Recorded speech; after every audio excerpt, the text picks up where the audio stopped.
So welcome to this part of the masterclass where we'll be talking about the member management tools. We have 3 simple member management tools available on the Crew platform.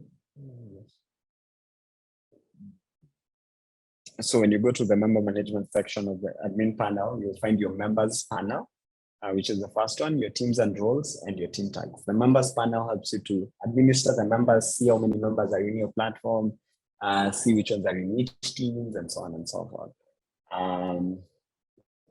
So teams really help you to structure your member accounts and helps you to assign individuals into a team. So you are able to target those teams and the members within those teams with tracks, actions, and prizes, and so on, things that are relevant to them. So a team and a user role are part of the core things that are available, or part of the core things that are necessary to any Crew platform. All Crew platforms are required to have teams, and every member must be assigned to a team and must be assigned to a user role. So in addition, when you're talking about user roles, in addition to your default roles, which are member, team leader, coordinator, and admin, which appear only on the back end, you have the ability to create new roles. And this is a useful way to customize your platform in a way that it will be serving different roles in your community. So let's take examples of teams. So for example, you're a volunteer or a chapter program, your teams will be in chapters. So it will be chapter A or chapter B, or and depending on how you name them. If you're an education program, then your teams are likely to be schools. So it could be school A, school B, depending again on how you name them. If you're an association, then your teams could be either a state or a country. So it could be an association within Texas, or an association within California, or an association of Kenya, and so on. Those could be the teams that you have. If you're a fellowship, it's very likely that your teams will be in terms of cohorts, so 2021 cohort, 2022 cohort, or by the participating organizations or enterprises, so enterprise A, enterprise B, and so on. Or if you're a competition, then your teams would also be, either team A, team B, again, depending on how you name them. In terms of looking at user roles, if you're a volunteer movement, then you could have user roles such as team leader, member, and advisor. So these are user roles that would appear possibly within the same team. So again, in the previous example, I said a volunteer organization could have teams of chapters. So chapter A, chapter B, but then your user role are the roles within that team. So you could have a team leader within chapter A, a member within chapter A, and an advisor within chapter A, and so on.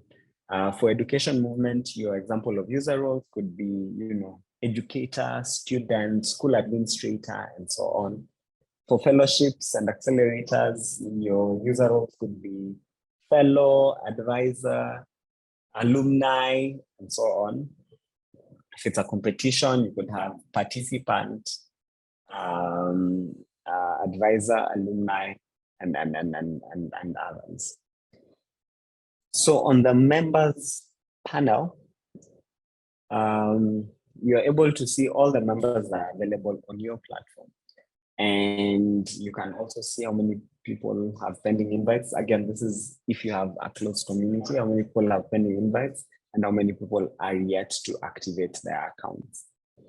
And on the members tab, you can see the members who are already on the platform, and you can see when is their last activity, what is their team, and what is their role. You're also able to filter on your right-hand side by role. So if you want to see only Crew staff, then you click on that filter, and it will take a moment, and then it will bring you a list of Crew staff only. So depending again on the roles that are available on your platform. You can also filter by team tag, which we'll talk about in just a second. And you can also filter by team so that you're able to see which members belong to which teams. You're also able to come here and, if you're looking for a specific member. So say, for example, a member has said they have no idea, idea why you're not on the platform or something is happening in your account, then you're able to come to your backend, look at their members list, either search for their email or search for their name. Let me just reload the list because it seems to be taking a moment. The other things that are available to you as the admin is, you're able to view the profile of a member. You can change their team on the backend or change their role. The other things you can do with the account is to delete them. If someone has requested that they would like the account to be deleted, then this is a quick way to do that. You can edit user info. Say, for example, if someone has reported to you that they have lost their password and you'd like to change that directly for them, then you can come here and change that. The only thing that, the only rider to that is that you have to get back to them and say, this is your new password, change it as soon as you log in. Finally, we have one cool feature that's called Simulate Login. You can only simulate the login for users who've accepted the terms of use. So for example, let's check whether Molly here has accepted the terms of use. So simulating the login allows you to view the platform as that specific user. So if, and it will bring you a rider here that you're logged in X user. So if you come in, you can be able to see what this person is seeing on their dashboard once they log in. So this is useful for when a member is saying that they have probably not been able to log into their account, they're having a certain problem, or they are not seeing certain content. So you can be able to troubleshoot that by logging in, seeing what they can see, and then go back to the admin panel or go back to the admin side and being able to guide them through what could potentially have been the problem. Let's go next to the teams and roles panel. So basically, to add a team, you need to navigate to the teams panel on the admin panel and then select add a team. Simple as that. What you need to do is the essential fields for adding a team is the team name, team image, and then the rest can be skipped. So let's do this practically. If you're running an organization and you want a team for the summer 2023 cohort, you can just come and say summer 2023, and then choose an icon from the library, or you can upload an image, could be the logo of that team and so on. The other things are not essential, but you could go through them. So for example, setting what tracks they're able to view, what team tags. This is not essential because then you could set those within the tracks, within the prices, within the badges, and then click on Save Team. So creating a team is as simple as that. Deleting a team is also as simple as going to your admin panel. You could add points to them if you use points. You could edit if you want to edit the name. You could delete the team, and you could also view the members who are available on that team. And if you click on view members, it will bring you back to the members panel and use the filter of the teams. So for example, here you can see these are the team members within the 10 billion strong team of the crew support platform. So that's simply how to use teams. Let's talk about user roles. So if you've created the platform using a crew wizard, so if you go to the website and then click on build your community, then you're able, something will pop up and a couple of roles will show up.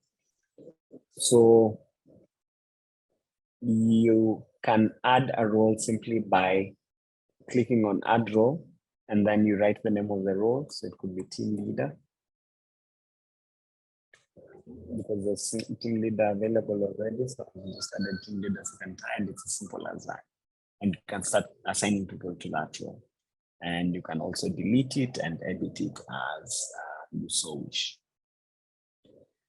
The next thing that is available on the teams and roles panel is the third tab on roles management.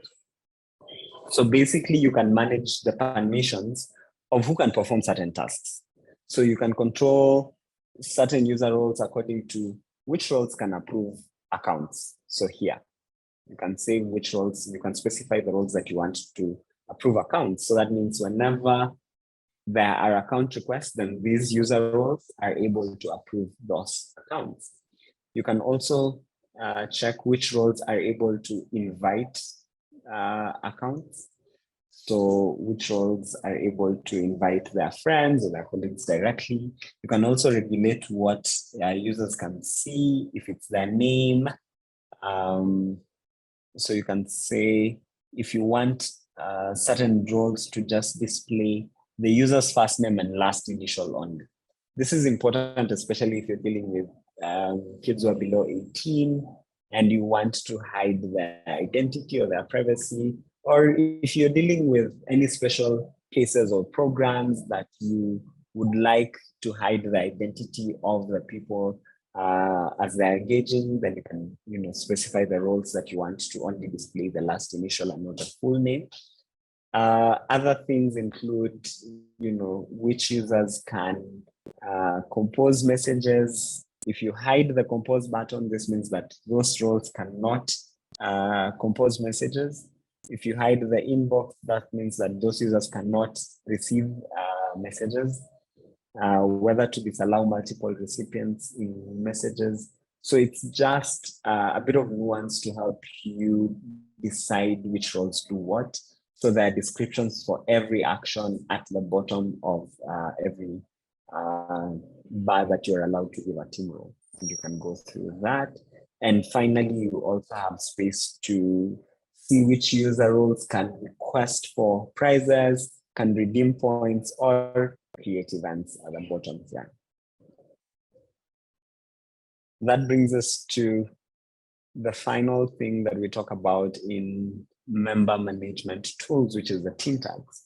So if you may have noticed as we've gone through the admin panel masterclasses, we have been talking a lot of categorization. So in tracks, there were categorizations. In groups, there were categorizations. In events, there were categorizations. So also teams, you can categorize them into team tags. What categorizations mean for us at Crew is that you're able to place people together in a way that you're able to target them with content as you need. What categorization for tracks, groups, and events also do is that they color code these things such that you're able, as the admin, to quickly,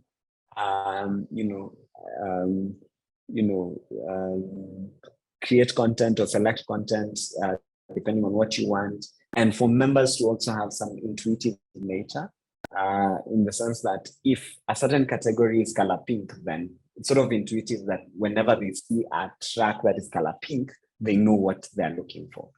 So team tags really allows you to group teams into different categories, or what we call tags. And this is useful if you run programs through your organization, if you run different programs through your organizations, or if you have members who have varying levels of work and responsibility. So for example, I'll give you 2 examples of how you can utilize team tags.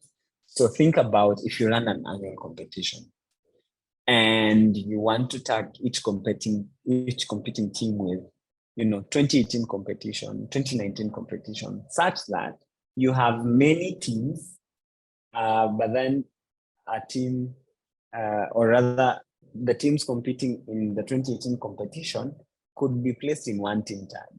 That means that you are able to target them directly, and even when they become obsolete or become alumni, then you're also able to target them with content, say, could be promote our competition this year and so on. You could also tag the finalist teams as 2018 finalists, 2020 finalists, 2023 finalists, and so on, which allows you to really have specific tracks and actions for finalist teams put together. A second example is if you're a chapter-based model and you have 5 schools that you're currently onboarding, you could have a team tag for schools that are currently onboarding, so you could call that team tag onboarding, and you could have another team tag for active schools. So you could have a team tag for onboarding schools, team tag for closed schools. What that does is that, again, you're able to target them directly with content that you need.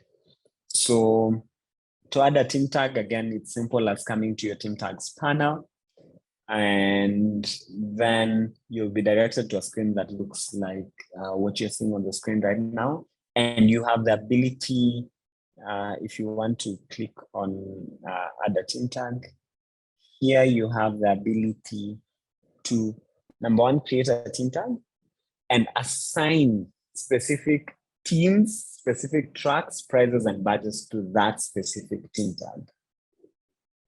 So let's put an example here, say 2021 competition, and say this are the organizations that are in the 2021 competition. You can say the tracks that you want them to view, and so on. And then you can look at prizes. Prizes are not available at the moment. And then you can look at the badges that are available to them. And once you're done, you just click on Save Team, and that team tag will appear here.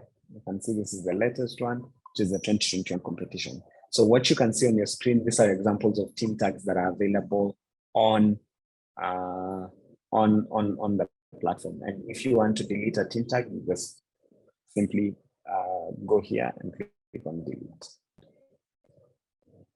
So you can see, for example, with the Crew platform, we have a team tag for accelerators and fellowships, a team tag for advanced organizations and Crew, build your Crew education programs, and so on and so forth.